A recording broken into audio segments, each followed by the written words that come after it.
Thank you for joining us for the Barbados Today evening news for Monday, February 12th. I am Mary-Claire Williams. Less than a week after police were called to the Grantley Adams Memorial School over a stabbing, lawmen were on the scene of a similar incident at another secondary school this morning. 2 students at the St. Leonard Boys' School were stabbed just before noon. Police and education officials were at the institution trying to get to the bottom of the incident. Police spokesman Roland Cobbler says it occurred during the 11 o'clock lunch break. 2 16-year-old boys received stab wounds.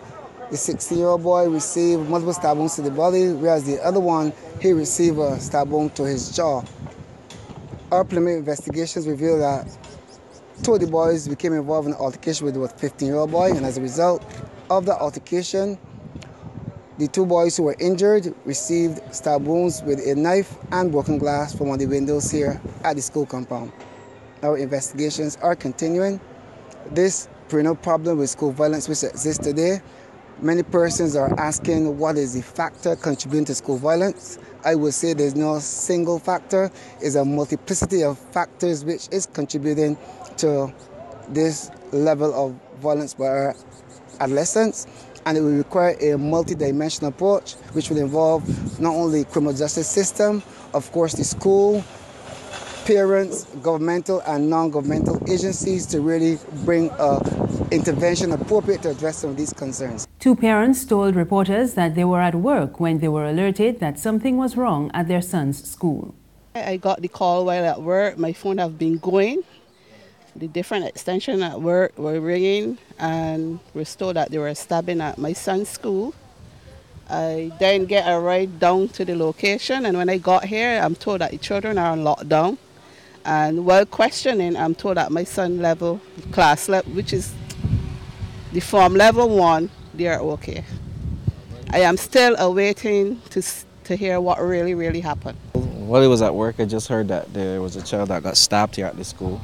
So I didn't hear from my son, and I decided to come to see what was going on. I'm still here waiting. Hopefully nothing's the matter with him, and if the child that got stabbed, I would hope that he makes it or he doesn't have to go through anything worse. So I'm just here concerned like everybody else, hoping to the best to happen in terms of. But as it relates to this whole situation and all that is occurring, I really can't put my hand on it. Why? It doesn't seem as if your children have the ability to resolve problems without violence, you know. So we got to do something about it because it's getting out of hand. It's really serious. Meanwhile, classes resumed at the Grantley Adams Memorial School today. Classes were suspended last Thursday and Friday to facilitate meetings between the staff and education officials after 4 students were injured in an altercation at the school. In other news this evening, Finance Minister Chris Sinckler has announced that the controversial Hyatt project will begin by the second half of this year. The matter is now before the law courts for a final decision on whether Prime Minister Frundle Stewart was right in his decision to grant approval for the project in his capacity as Minister of Town Planning. The court ruled that attorney-at-law and social activist David Commission can challenge the decision. But addressing Parliament this afternoon, Sinckler was confident that the project will proceed. The fact that the Hyatt centric, Mr. Speaker, sir, has not started is not because of the fault of this government. Some of the cousins of the opposition people, they file an injunction and file a case in the court, and the court had to do what they had to do, and the people had to wait. But that wait is coming to an end, and the investment will start. Mr. Speaker, sir, the investment will start. So, you know, they can throw cold water on everything. Oh, you hear this already. You said last year this would start. Well, I did say last year it would start, but it's not my fault it didn't start. If it were left to me entirely, it would have started. But there's nothing I can do about that. Former Attorney General Dale Marshall is warning that a backlog of cases is creating dissatisfaction among Barbadians, and he is also concerned that it may force people to take the law into their own hands. The St. Joseph MP told a BLP rally at Rice's Playfield, St. Philip last night that more than 8,000 cases were filed in the High Court between 2013 and 2016, but the 8 sitting judges were able to deliver decisions on only 136 matters. In the last 4 years, between the year between the years 2013 to 2016. And those are the only years that we have documented.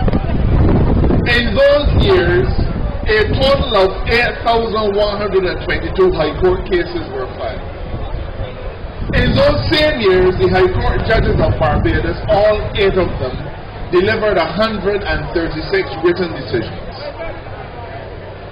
Over 8,000 cases filed, but only 136 written decisions given. Only 136 matters in the civil court have been resolved. Only 136 disputes, 136 civil suits, as compared to 8,000. Now, I hope that the reason you're silent is because you're paying attention and not that I'm boring you. Then you have a situation where thousands of cases are being filed every year, but in any one year only 4 or 5 or 10 or 12 are disposed of. Sooner or later that system will cease to function. It will be like the South Coast sewage plant. But there will be no manholes through which the sewage could escape. Then Barbadians cannot find justice in the law courts because the system is too slow, because we do not have enough judges, because of all the inefficiencies that this Democratic Labour Party has allowed to occur in the system. Then people will be forced to seek their own form of justice. Some businesses in Fontabelle were forced to close earlier today because of an order from the Bridgetown sewage treatment plant. Residents of nearby Lakes Folly were also affected. The Barbados Water Authority says initial investigations suggest that a portion of the noxious substance may have been dumped at the plant on Saturday, and the substance knocked out the bacteria population, which is critical to the wastewater treatment process. And it also contributed to the unpleasant scent coming from the plant. The BWA says it is now working to replenish the bacterial population at the processing plant and bring the situation under control. The company also called on waste haulers to adhere to regulations guiding the proper dumping of waste at the plant. There's regional and international news after this short break.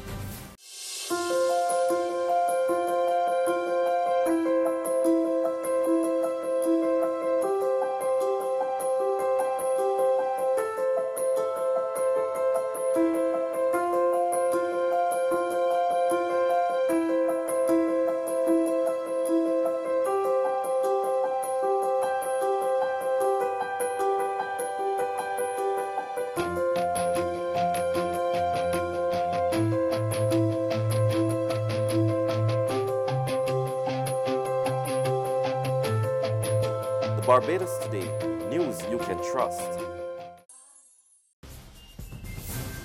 Thank you for staying with us. We're back with news from the region, and we go to Trinidad, where at least 2 people were stabbed to death today as the Twin Island Republic celebrated Carnival. A 17-year-old boy was one of those killed. Police say 3 people have been detained and are now assisting with investigations. Lawmen also ended Juve celebrations early in the southern town of San Fernando after 1 man was stabbed to death and another injured. On the international scene, leaders of South Africa's ruling African National Congress were today meeting to decide the political future of President Jacob Zuma. Reports say the National Executive Committee is likely to ask him to step down. ANC President Cyril Ramaphosa says the issue is causing disunity and discord. 75-year-old Zuma faces a number of corruption charges after 9 years in power.